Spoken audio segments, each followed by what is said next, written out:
Thank you. I'm not gonna lie, it's been a bit of a bummer so far, and a little too much war talk as far as I'm concerned. I don't know what you guys have against jobs, but anyway, I'll tell you this, I don't know exactly what's happening in Ukraine, but I do know whatever the government and the news media is saying is happening, that's the truth. And sure, they've lied about every war in my lifetime. They lied about Vietnam through 4 different presidents. They lied about Iraq twice, Afghanistan for 20 years, Libya, Yemen. But when it comes to Ukraine, I just think they're telling the truth this time.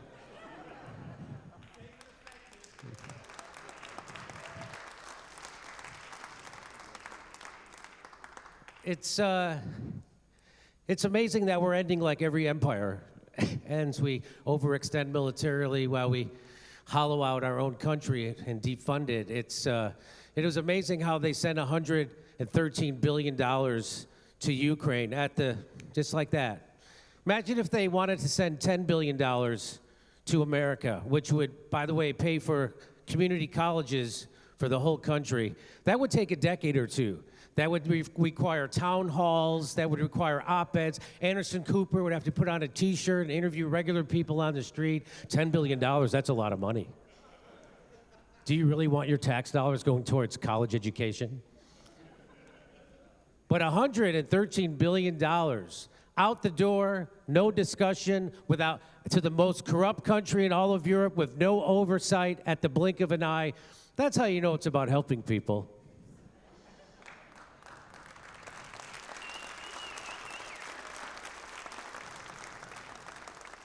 I mean, imagine what we could do with that money instead. Imagine what we could do with that money back here in the United States. You know, they say you could end homelessness for $20 billion. So for $100 billion, they could have ended homelessness, then started it again, then said, we were just kidding, and then fucking ended it again. Don't you think for $100 billion they could have taken some of that money and bought a dog that would lead Joe Biden off stage when he's done giving his speech?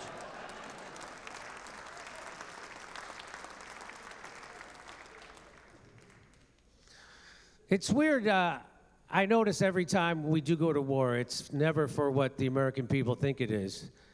And like, for instance, Lindsey Graham just announced a couple of months ago that there's $11 trillion worth of natural resources and minerals underneath Ukraine.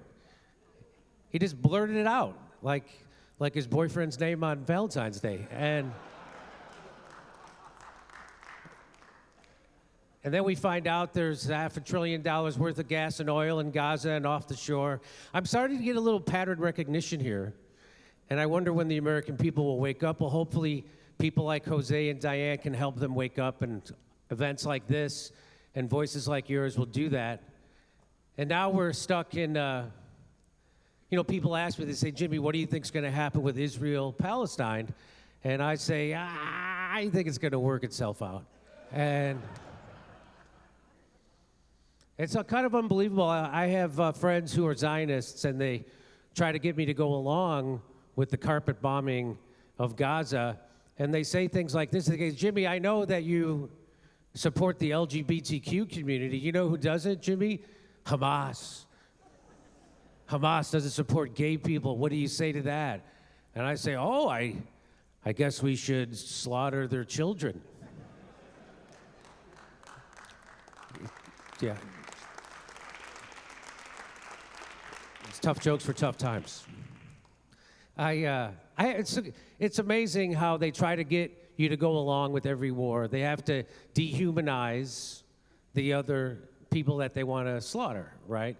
Like I remember with the Syrian war, which was the same thing, they would show ISIS, and they would show these terrorists with a kitchen knife on TV, and then they would cut their heads off with a kitchen knife, and people are like, oh my God, they're barbarians. You see that? They cut his head off with a kitchen knife. They're barbarians. And I was like, yeah, why don't they do what we would do and just blow their head off with a nice Christian bomb made by Christians in a nice Christian bomb factory. That's what Jesus would do.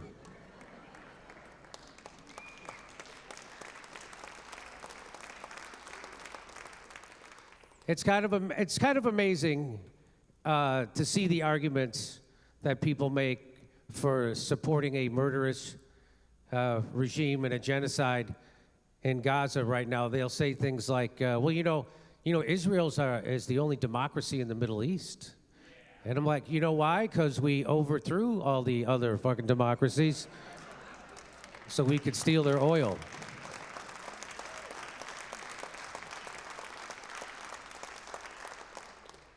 I've had people on my show say, well, having Israel as our ally in the Middle East is like having our own aircraft carrier in the Middle East. And I was like, yeah, unfortunately, that aircraft carrier has a concentration camp right in the middle of it. Ha, ha, ha, ha.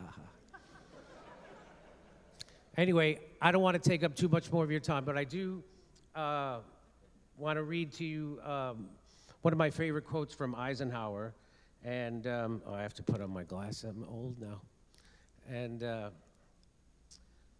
he said, every gun that is made, every warship launched, every rocket fired signifies in the final sense a theft from those who hunger and are not fed, those who are cold and not clothed.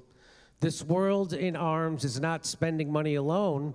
It is spending the sweat of its laborers, the genius of its scientists, the hopes of its children. This is not a way of life at all in any true sense. Under the clouds of war, it is humanity hanging on a cross of iron. And he was a bit of a bummer, but those are true statements. And right now, I want to thank you for your time. Thanks for listening, and I want to introduce a fellow who's a true inspiration to me. There is no greater joy that I can experience in this day and age than watching a video of Jose Vega do an intervention on a neoliberal war pig and watching the look on their face.